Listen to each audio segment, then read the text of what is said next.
Hey guys, I thought today we could all use a little bit of some Frozen fever. See, I had Frozen fever 1.0 with Team A and my kids, and now we're experiencing Frozen fever 2.0 with my little ones. And so it's awesome to go back and look at videos of my bigger kids just totally singing their hearts out on Let It Go, and then seeing my younger kids sing that plus all the new Frozen 2 songs. So it's just so cute, and time goes by so fast. But there's a lot of lessons to be learned, and I thought now would be a really good time to talk about those lessons. So first, Anna. Now, I have a child who has an eye for critiquing. And when she first heard Anna's solo song in Frozen 2, she was like, oh, why is Anna having a pity party? I didn't say anything because while sometimes we would love as adults to offer some insight to a perspective and why that perspective could possibly be faulty, sometimes it's just better to keep our mouths shut. So I didn't say anything. And then the video came out on DVD, and we watched it. And just before the scene where Anna has her song, I said to all the kids, and this is key, I was like, what did Anna fear most in this whole movie? And they said she fears that she's going to be left alone. I'm like, not just left alone, you guys. Her parents have died. She gets her sister back after an estrangement of all these years. She's afraid her sister's going to die. She's afraid everyone around her will leave and disappear, and she'll be all alone. Okay? Everyone she's really close to would leave her. And so that which you focus on will happen. And if what you focus on is your fears, they will show up to challenge you and show you that you can live through your fears, and they're really not that scary. It's really not that bad. That everything is working out for the best. That's kind of my mantra when it comes to fear stuff. So, what happened to Anna? So Anna got that which she feared. Elsa got into trouble.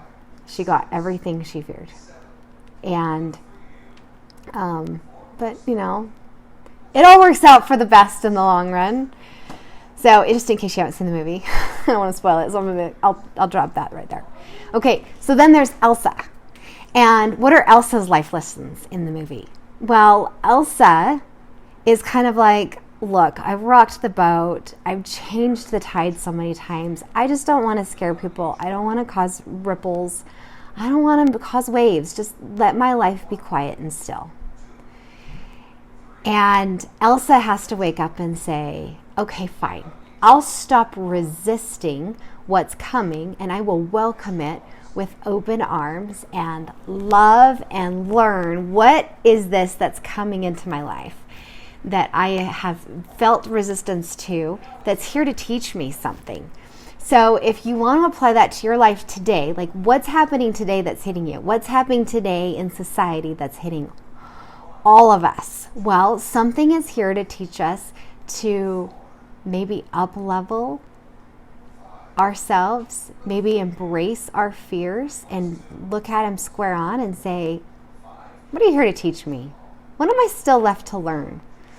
If you're into quantum physics or woo-woo, you might be paying attention to the Schumann number that would say that our world is moving at a faster pace, and maybe we need to learn how to keep up with that. Maybe we need to learn how to get our bodies healthier so that we can keep up with that. Maybe our bodies need to move at a faster pace, and sometimes some of us are stuck in the 1800s pace of taking care of our bodies, and that pace has escalated and we need to escalate with it. So maybe just some thoughts. That's my interpretation of many different interpretations, just the one I decided to share today.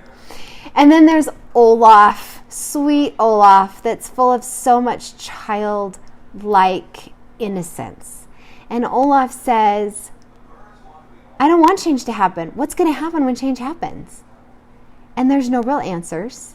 And then he's like, well, I'm going to have faith that it's all going to work out, and I'm going to understand it better when I'm older, and it looks really scary right now, but I'm just going to have faith, right? And it totally, like, the whole movie works out for him for the better too. Now, the movie works out for everybody for the better, because that's the wrapping up energy of Disney movies, is that things work out for the best. There's challenges, it's all going to be happy. So for those of you caught in a Frozen 2 fever, those are my thoughts about it. And I think that there are a lot of good learning thoughts and empowering thoughts that we can take with us today and maybe share with your kids. Maybe your kids are feeling a little unsettled about things that are swirling around in their environment right now. And you can teach that to them. So I talk about it. I talk about what's happening in our world. I talk about, like, all the things that I never would have heard talked to me about at their age. But it's kind of important to give them the confidence to say, I don't understand change, but I have faith. I don't know what's going on, but I have faith. And just this morning, as I was reading some more things, I had a conversation with Steve last night, and we talked about it. And then this morning I went to my daughter and I said, sweetheart, is it supportive for you to attend the choir festival competition today? And she stopped and she thought about it and she got into her soul and then looked at me with super sad eyes and said, it's not, Mom. And I didn't say anything. And then I just hugged her. And then after a minute, she said, I guess I need to go change my clothes. I don't need to wear my choir outfit today. And I was so happy that she had the courage to follow her heart and also get the same confirmation in her heart what was supportive for her to do today. And it's tough to walk away from a situation like that, like socially tough.